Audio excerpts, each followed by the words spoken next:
Infelizmente, muitos lares em nossos dias têm se transformado em verdadeiros campos de batalha.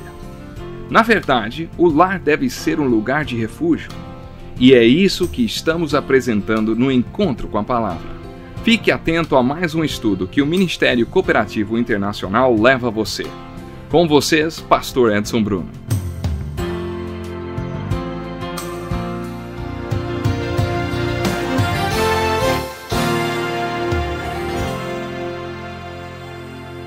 Este é o Encontro com a Palavra. Estamos percorrendo uma série de estudos sobre casamento e família. Já vimos que 3 dos elos que perfazem o casamento é a comunicação, a compatibilidade e o amor. Hoje veremos o 4º elo, a compreensão. Qual a importância da compreensão no casamento, hein? Qual sua importância para a unidade do casal? Não podemos superestimar a importância da unidade entre um casal que foi unido por Deus e quer experimentar o que Deus planejou quando projetou o santo casamento. Na verdade, o que queremos dizer quando tratamos do assunto compreensão, principalmente depois de ter falado sobre comunicação, compatibilidade e amor, é que a compreensão e todos esses outros elos fazem a diferença entre o casamento ser um contrato formal de vida em comum ou um relacionamento verdadeiro. Vou explicar o que quero dizer. Passei grande parte do meu ministério ministrando aos homens. Por 20 anos falava-lhes semanalmente em cafés da manhã, às vezes até 2 vezes por semana. Falei muito sobre casamento nessas ocasiões. Costumava dizer: pense em tudo que sua esposa faz por você. Se você fosse financeiramente independente, um milionário, e pudesse comprar tudo o que ela faz por você, o trabalho de casa, comida ou até mesmo comprar uma mãe substituta, contratar alguém para ter nenês para você, uma governanta para educar as crianças, poderia comprar sexo. Mas a única coisa que você não poderia comprar seria o seu relacionamento com ela. Um homem do mundo pode dizer: um relacionamento dá muito trabalho, vou comprar tudo isso. Se você fosse muito rico, poderia comprar tudo isso, menos um relacionamento. Como pessoas espirituais, fazendo essa abordagem espiritual da lei do casamento e da família, estamos comprometidos com o fato de Deus ter planejado o casamento para ser um relacionamento.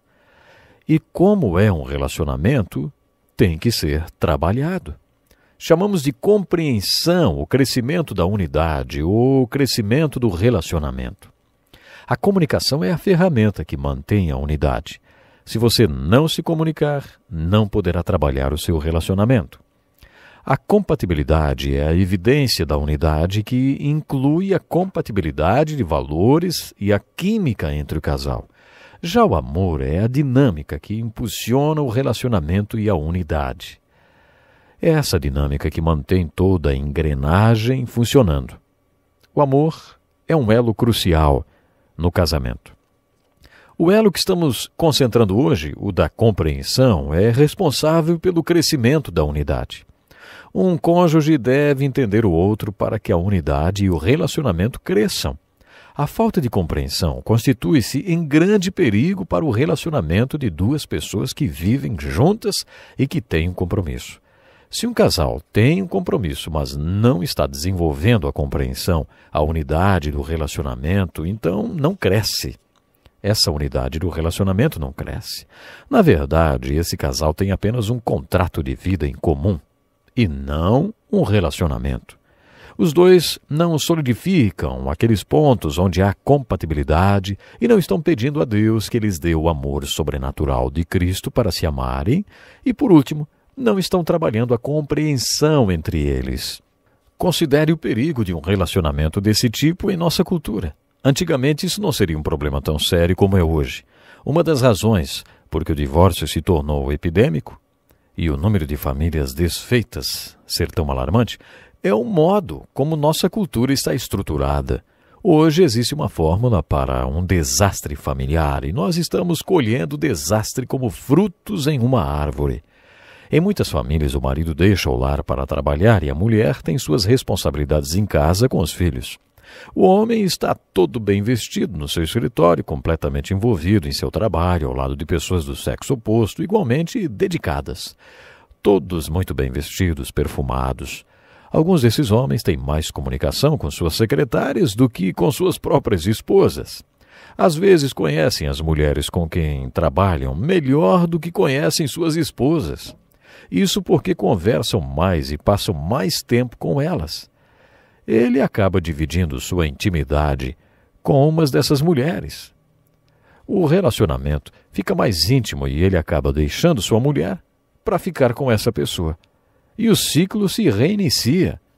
Acontece também dos dois, marido e mulher, saírem para trabalhar. As coisas não são mais como costumavam ser. E o jeito que são constitui-se uma fórmula para a destruição. Se essas duas pessoas estão ocupadas demais para trabalhar em o seu relacionamento e não se entendem mais, cedo ou tarde, aparecerá alguém que as entenda. Esse homem vai encontrar uma mulher que o compreenda. E é claro que isso também se aplica à esposa. É uma rua de duas mãos. Perceba como essa fórmula leva a uma crise. Essa é uma maneira negativa de afirmar, mas o perigo é que as pessoas querem ser compreendidas.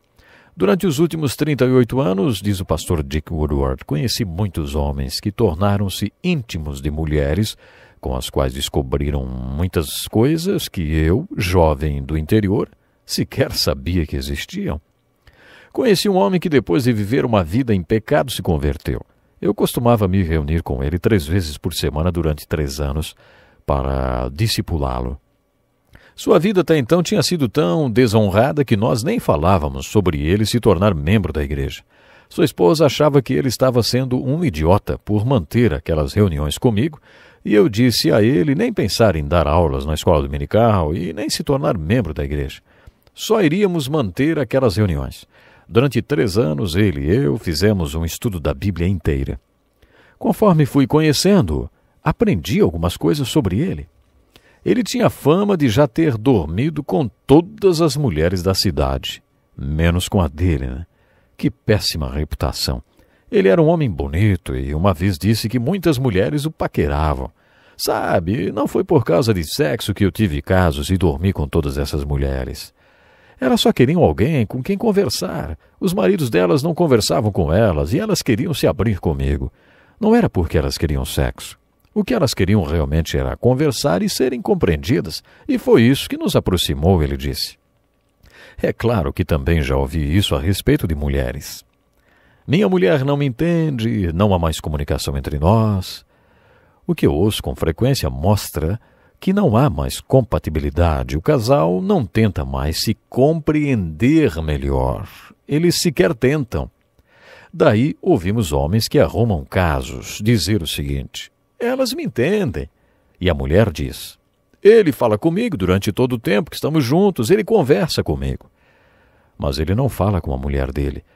Por isso é muito perigoso negligenciar o crescimento da unidade do casal. Esse crescimento começa com você fazendo o possível para se entender. Existe uma premissa básica e simples para você compreender seu cônjuge. Ela é tão simples que você pode achar que nem precisa ser dita. Existem diferenças entre homem e mulher. Essas diferenças podem ser intelectuais, emocionais e espirituais. Dizem até que os homens adoram a Deus diferentemente das mulheres. Essa história que vou contar aconteceu anos atrás e eu nunca vou me esquecer dela. Acho que se algum dia eu escrever um livro, o título será Coisas que Aprendi com as Pessoas. Eu aprendi tanta coisa com tanta gente diferente. A esposa de um médico veio me procurar um dia. Ela era uma pessoa muito simpática, temente a Deus, dedicada e muito ativa na sua igreja. Liderava o grupo de oração e outras coisas mais. Eu tinha trabalhado com ela em algumas atividades da igreja. O seu marido era um médico cirurgião muito bem sucedido. Um dia, ela compartilhou em lágrimas comigo, dizendo: estou tão preocupada com meu marido, não acho que ele seja muito espiritual. Respondi a ela que poderíamos orar a esse respeito, e então lemos o texto de 1 Pedro. Falei sobre o que ela poderia fazer e como poderia orar, porque só Deus poderia fazer dele um homem espiritual. 3 meses depois, uma senhora, membro da nossa igreja, teve um sério problema na vesícula. Os médicos precisavam tirar a sua vesícula, mas era muito arriscado porque o coração dela era muito fraco. Ao mesmo tempo, Se eles não atirassem, ela poderia morrer. Por isso eles decidiram operar mesmo com um quadro de risco. Eu estava no hospital com o marido da paciente. Depois de conversarmos um pouco no quarto, o médico pediu para conversar comigo lá fora. Ele perguntou: "Como está a sua agenda para hoje de manhã?" Eu respondi: "Estou livre." Ele explicou: "Eu vou ter que tirar essa vesícula, mas é muito arriscado. Tem uma capela lá embaixo no hospital. Será que o senhor ficaria nesta capela orando até que eu mande uma enfermeira avisar que o pior já passou?" Eu respondi: "Claro, com muito prazer." Então desci sozinho para a capela para orar. Às 11 horas da manhã eu sabia que Deus tinha feito algo. Uns 15 minutos depois a enfermeira parou na porta da capela e disse: "O médico mandou dizer que está tudo bem. O pior já passou." Eu estava no quarto com a paciente e o marido quando o médico veio falar sobre a cirurgia. Mas antes que o médico dissesse qualquer coisa para o marido, ele apertou minha mão e disse: "Muito obrigado por suas orações, pastor. Foi um milagre termos passado por tudo isso." E esse médico, será que não era espiritual? Ele era o esposo daquela mulher que tinha me procurado para dizer que seu marido não era espiritual. A esposa achava que ele não era espiritual. Então eu chamei aquela mulher em meu escritório e disse que achava que ela tinha se enganado e que o marido dela era sim um homem espiritual, e contei toda aquela história. Aquela mulher chorou muito. Ele era um homem espiritual, só que não expressava sua espiritualidade como sua mulher, e por isso a esposa tirou suas próprias conclusões de que ele não era espiritual como ela. Continuando o nosso estudo, acho que se nós vamos procurar compreender a pessoa com quem vivemos, temos que entender que há diferenças entre os sexos. Eles têm que ser diferentes porque, como já dissemos antes, são essas diferenças que tornam um cônjuge atraente para o outro. Um macho é um macho e uma fêmea é uma fêmea. A mulher é atraída pelo homem por causa da masculinidade dele e o homem é atraído pela mulher por causa de sua feminilidade.